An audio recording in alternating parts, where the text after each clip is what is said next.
I'm Sonnet, the owner and creator behind Sonnet's Garden Blooms, and in today's video, you guys are going to get an upcycle. So I recently went thrifting and I found quite a few items. We are taking one of those items and we are going to transform it into a piece of fall decor. I want to create a pumpkin with it. I am going to be using the IOD clay, some of the new molds, and I'm going to try to incorporate some of the stamps into this piece as well. So stick around and let's dive in and see how I pull this all together.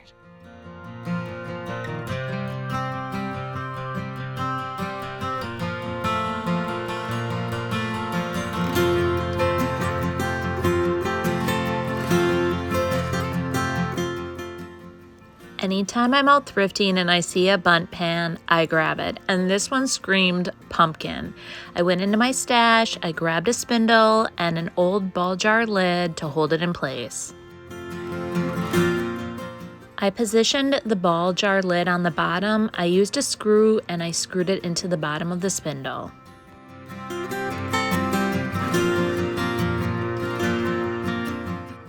For this project, I'm using two different IOD molds. I'm using Autumn Cottage and Oak Leaves and Acorns, and I'm also using the IOD Air Dry Clay.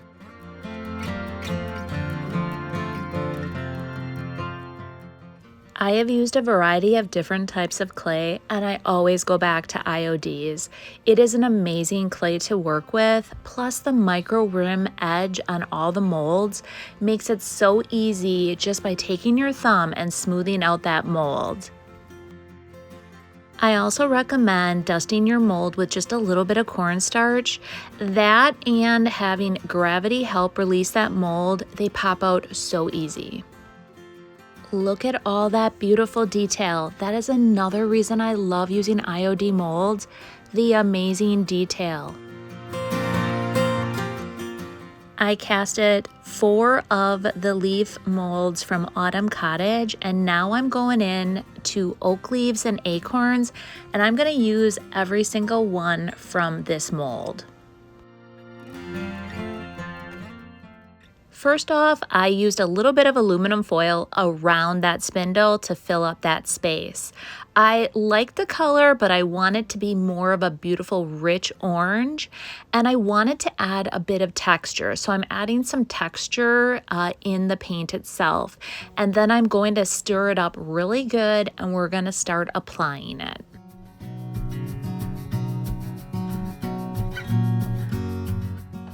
Initially, I added 2 parts of paint to 1 part thickening agent, and as I started applying it, I just didn't like it. It wasn't the amount of texture that I had wanted, so what I did is I just added a bit more and I thickened it up a little bit more, and then I used my paintbrush and I started brushing it on and then stippling it, and it created the most amazing texture on this.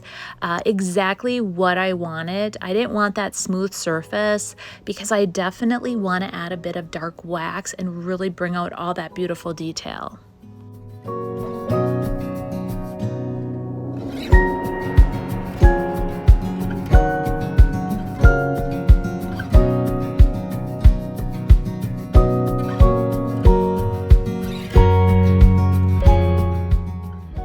Now that it's thoroughly dry, I'm going in with a top coat and I'm going to seal my chalk style paint. And I just applied 1 even coat. I'm going to let this dry very thoroughly, and then we are going to start applying all the molds. That's the fun part. I do recommend that you lay out your molds and have some type of plan of how you want to place them.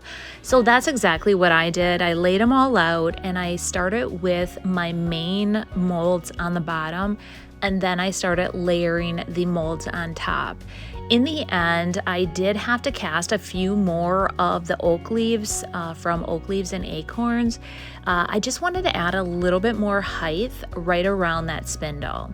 But if you don't do that and you start applying your glue and you start laying down the molds, you can create a very big mess if you're laying it down and then you end up not liking it. So have a plan before you go and start gluing them down.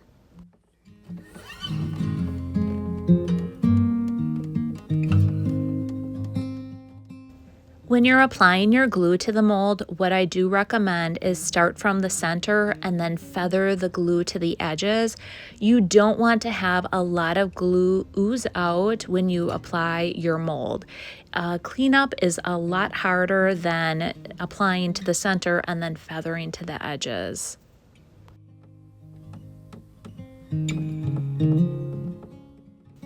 I wanted to do something a little different here. Yes, I could have just left that wooden spindle as the stem, but I wanted to create this elaborate stem that was chunky and was all twisty and curvy. And so what I did is I initially started by rolling out a chunk of clay, and I did create it initially this way, but in the end I do want to tell you that I could not, the shape would not hold. How I have that like curve on top, and I loved it, you guys. It looked so cool, but it would not stay in place. So then what I eventually did is I took it off and I used aluminum foil underneath. I created the look and the shape that I wanted, and then I actually applied the clay around the aluminum foil, and it worked perfectly.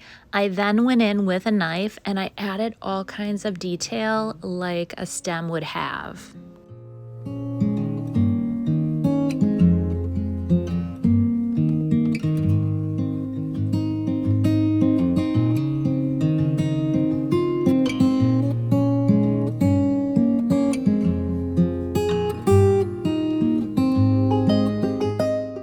Pumpkins have tendrils which help them attach themselves to objects, and that's what I want to create here. So I wanted to create a very thin rolled out version of the stem, and after I rolled it all out, I took it and I actually started winding it around my fingers to create that look of a tendril.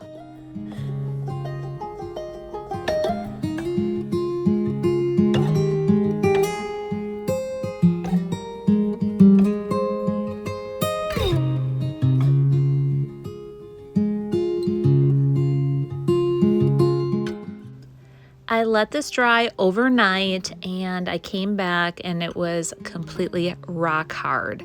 I am now going in and I'm going to start by painting just the stem, and I'm painting it brown. I also want to let you know that the tendrils, they were just sitting on there. I did not glue them into place. I then pull them off and I paint them separately.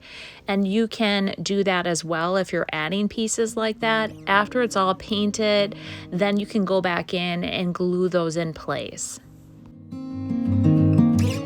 Next, I'm going in with green, and it's a chalk style paint that I'm using. I'm going to paint all the leaves. Now, many of you may be concerned because you have to paint around the edge. I took a fine pointed paintbrush and I just very delicately went around the edges. And was it perfect? Absolutely not. But in the end, it really doesn't have to be perfect. It just has to look semi-good, because we're going to go back and we're going to add some distressing to the base, and it's all going to blend seamlessly. So I know many of you want perfection, but there's nothing ever perfect. So I tried my hardest to stay in the lines and I did a pretty good job, but if you actually looked really close, it wasn't perfect. Now it's time to seal the chalk style paint. I'm going in with a top coat and I'm going to apply a nice even coat. We're gonna let this dry and then we're gonna come back and do a bunch of final touches to really bring this whole project together. Next, I'm using a gold gilding wax, And this is going to bring out all the beautiful detail of the stem, of the leaves, and I'm just applying a nice even coat over the entire piece. And you can already see, look at how it just accentuates all the beautiful detail of those IOD molds.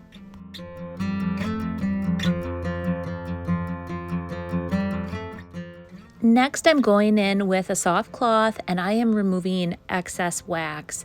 And as you're gonna see, it's going to showcase all that beautiful color, that detail, just by wiping away a bit of that wax. And even on the stem, all that detail that I applied, it's going to really enhance that. Now it's time to bring out all that amazing texture that we added right away in the beginning. I'm starting off by applying a bit of clear wax, and I work in sections and I do it all the way around. It helps me have better control by working in sections. So I apply the clear wax and then I'm taking some dark powder, very similar to a dark wax, and I sprinkle it on, and then I take my waxing brush and just really get it into all those nooks and crannies. I even take my finger and rub it to just kind of smooth things out here and there. But you guys, oh, this beautiful dark goodness, I cannot get over it. I love how it's turning out, and I hope you guys have enjoyed this project as much as I have by creating it. All the products I used in today's video can be found at your local stockist. Go to ironorchiddesigns.com to find out who your local stockist is.